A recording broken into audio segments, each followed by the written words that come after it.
kedudukan pemohon, legal standing. Pemohon adalah warga negara Indonesia yang berprofesi sebagai advokat dan wira swasta yang memiliki hak konstitusional berdasarkan pasal 27 ayat 1 Undang-Undang Dasar 1945 yang berbunyi, segala... Nggak usah dibacakan, Pak. Bapak jelaskan saja nih, kalau advokat nih harus jelas, yang kecil-kecil kayak begini nih, lisan saja begitu, Pak. Oh, iya. Nah, coba Pak jelaskan ke kami, mengapa Bapak memiliki legal standing? Apa yang dirugikan Bapak dengan norma ini? Bapak jelaskan saja. Berdasarkan pasal 17, huruf H angka 5, Ya, Undang-Undang Nomor 14 Tahun 2008 tentang keterbukaan informasi publik yang berbunyi, catatan yang menyangkut pribadi seseorang yang berkaitan dengan kegiatan satuan pendidikan formal dan satuan pendidikan non formal. Pasal ini ya, yang membuat gaduh rakyat Indonesia sekarang ini. Karena ada yang berpendapat bahwa ijazah bukan seseorang... Pak. Yang Bapak terangkan ke kami itu, kenapa Bapak dirugikan? Urusan orang lain itu Bapak tidak bisa mewakilinya, karena Bapak tidak menerima kuasa dari orang lain. Sekarang Bapak pemohon prinsipal, Bapak jelaskan mengapa Bapak dirugikan dalam norma ini. Jangan ngambil orang lain, Pak. Ya, kerugian saya yang saya rasakan itu jelas. Apa itu kerugiannya? adalah ini terjadinya gaduh di mana-mana. Oke. Ya, yang menyebabkan usaha-usaha kami itu sulit. Iya, sering ada demo, kemudian ada perdebatan dan sebagainya. Ya. Yang termasuk kami merasakan bahwa situasi ekonomi dengan adanya ini itu ikut terganggu juga. Oke, jadi Ya, gara-gara ijazah ini terganggu ekonomi, Pak ya? Iya, betul. Oke, lanjut. Ya. Lanjut, apa lagi, Pak? Yang kedua, ini pasal huruf G intinya sama. Ya. Kemudian pasal 18 ayat 2 huruf A sama juga. Oke. Iya, akibatnya sama. Saya kira itu pokoknya. Ya, oke. Ya, Sekarang alasan-alasan permohonan, Pak. Posita.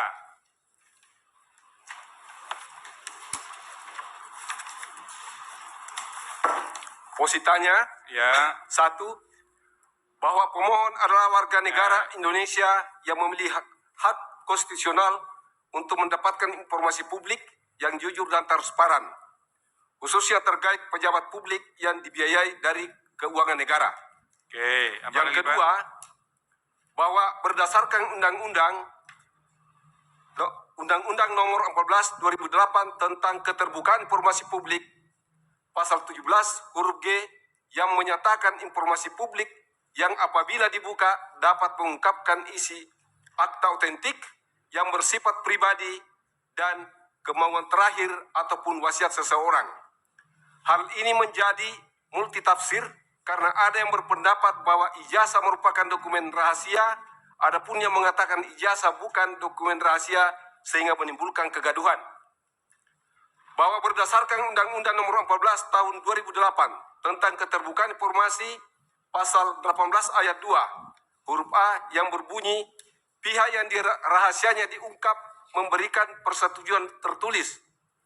Pasal ini menimbulkan kegaduhan karena ijazah dianggap dokumen rahasia sehingga tidak bisa dilihat jika pemilik ijazah tersebut tidak memberikan persetujuan secara tertulis. Yang keempat, bahwa Undang-Undang Nomor 14 2008 tentang keterbukaan informasi, pasal 17 huruf G dan H angka 5 serta pasal 18 ayat 2 huruf A yang menimbulkan multitafsir yang mengakibatkan ketertiban nasional terganggu. Karena itu pemohon berpendapat bahwa jika ini dibiarkan, maka stabilitas nasional bisa terganggu, merusak sistem pendidikan karena para elit saling memaki dan mencaci seperti bahwa yang ingin mengetahui ijazah seseorang adalah orang yang tidak waras. Ada pula yang mengatakan bahwa orang yang mempercayai fotokopi ijazah adalah gangguan jiwa atau orang dungu. Dalam peristiwa ini, yang dibahas ijazah seseorang mantan presiden yang lulusan Universitas Gadjah Mada, yang publik ingin membuktikan keaslian ijazah tersebut. Namun pihak UGM tidak memberikan keterangan yang disertai bukti sehingga semakin gaduh. Karena itu pemohon melakukan gugatan perbuatan melawan hukum kepada UGM di Pengadilan Negeri Sleman dengan tujuan kegaduhan dapat dicegah agar tuntutan pemohon tidak dilanjutkan. Pemohon mengajukan mediasi agar dokumen yang membuat gaduh masyarakat dihadirkan di pengadilan untuk dibuktikan agar kegaduhan selesai dan pemilik ijazah bersedia atau tidak keberatan ijazahnya diperlihatkan di pengadilan, namun UGM tidak bersedia sehingga pemohon mengajukan permintaan informasi publik, namun tidak ada yang memberikan dengan alasan dokumen yang dimohonkan minta adalah dokumen yang dikecualikan. Adapun badan publik yang telah pemohon mohonkan dokumen publik sebagai berikut. Saya kira tak usah dibacakan karena Ya, nggak panjang. usah. Lanjut. 4.1 sampai 4. Berapa itu Pak ya? Nggak usah Ya. dibacakan. Bapak lanjut sekarang ke 4.22.1 Pak. Halaman 7. Pembukaan Undang-Undang Dasar 45 yang berbunyi, kemudian daripada itu, untuk membentuk suatu pemerintah negara Indonesia yang melindungi segenap bangsa Indonesia dan seluruh tumpah darah Indonesia, dan untuk memajukan kesejahteraan umum, mencerdaskan kehidupan bangsa, dan ikut melaksanakan ketertiban dunia yang berdasarkan kemerdekaan, perdamaian abadi, dan keadilan sosial. Maka disusunlah kemerdekaan kebangsaan Indonesia itu dalam suatu undang-undang dasar negara Indonesia yang terbentuk dalam suatu susunan negara Republik Indonesia yang berkedaulatan rakyat dengan berdasarkan kepada ketuhanan yang Maha Esa, kemanusiaan yang adil dan beradab, persatuan Indonesia, dan kerakyatan yang dipimpin oleh hikmat kebijaksanaan dalam permusyawaratan perwakilan, serta dengan mewujudkan suatu keadilan sosial bagi seluruh rakyat Indonesia. Pasal 30 ayat 1 yang berbunyi, tiap-tiap warga negara berhak dan wajib ikut serta dalam usaha pembelaan negara. 4.22.3 pasal 31 ayat 1 dan ayat 2 yang berbunyi sebagai berikut. Tiap-tiap warga negara berhak mendapatkan pengajaran. Yang kedua, ayat 2, pemerintah mengusahakan dan menyelenggarakan satu sistem pengajaran nasional yang diatur dengan undang-undang. Lanjut petitum Pak. Petitum. Berdasarkan uraian tersebut di atas, pemohon memohon agar Majelis Hakim Mahkamah Konstitusi berkenan memutuskan: 1. Mengabulkan permohonan pemohon untuk seluruhnya, menyatakan Undang-Undang Nomor 14 Tahun 2008 tentang Keterbukaan Informasi Publik pasal 7 huruf G yang berbunyi, informasi publik yang apabila dibuka dapat mengungkapkan isi akta otentik yang bersifat pribadi dan kemauan terakhir ataupun wasiat seseorang adalah informasi yang dikecualikan. Tetapi skripsi, ijazah seseorang pejabat, mantan pejabat negara, dan atau semua yang telah digaji dengan menggunakan uang negara tidak termasuk dokumen yang dikecualikan dan dapat diminta jika dibutuhkan keabsahannya oleh publik.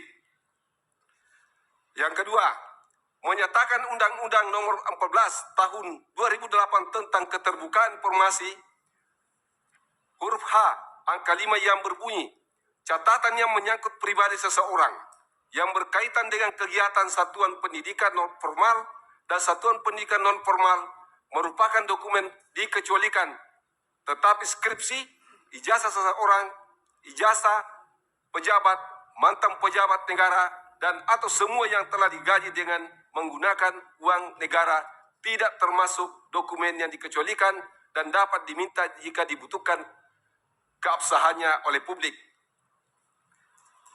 Pasal 18 ayat 2 huruf A yang berbunyi, pihak yang rahasianya diungkap memberikan persetujuan tertulis dan atau jika rahasianya diungkap memberikan persetujuan tertulis, tetapi skripsi ijazah seorang pejabat, mantan pejabat negara, atau semua yang telah digaji dengan menggunakan uang negara tidak termasuk dokumen yang dikecualikan dan dapat diminta jika dibutuhkan diuji keabsahannya oleh publik sehingga tidak memerlukan persetujuan tertulis dari pemiliknya.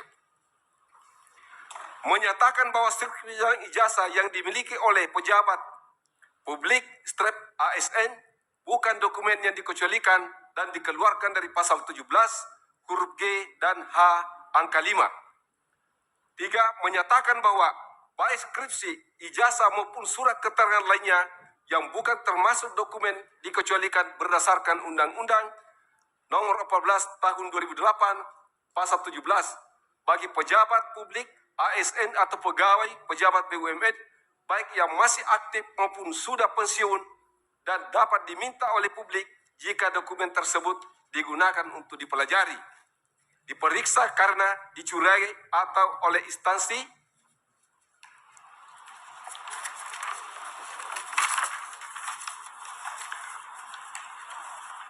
yang memiliki kompetensi atau dapat diminta melalui pengadilan, baik pengadilan tata usaha negara maupun pengadilan negeri demi kepastian hukum. Memerintahkan penguatan putusan ini dalam berita negara Republik Indonesia sebagaimana mestinya. Apabila Mahkamah Konstitusi berpendapat lain, mohon putusan seadil-adilnya. Terima kasih. Terima kasih Pak Komardin sudah menyampaikan pokok-pokok permohonan. Tapi Bapak belum pernah baca peraturan Mahkamah Konstitusi nomor 7 tahun 2025 ya? Belum. Nah itu Pak, kalau sebagai lawyer itu Pak, kalau mau masuk di sini dipelajari itu bagaimana format permohonan. Jadi kalau di pengadilan negeri, PT UN dengan Mahkamah Konstitusi beda Pak. Ya Pak ya, tapi nanti akan ada penasihatan untuk Bapak nanti.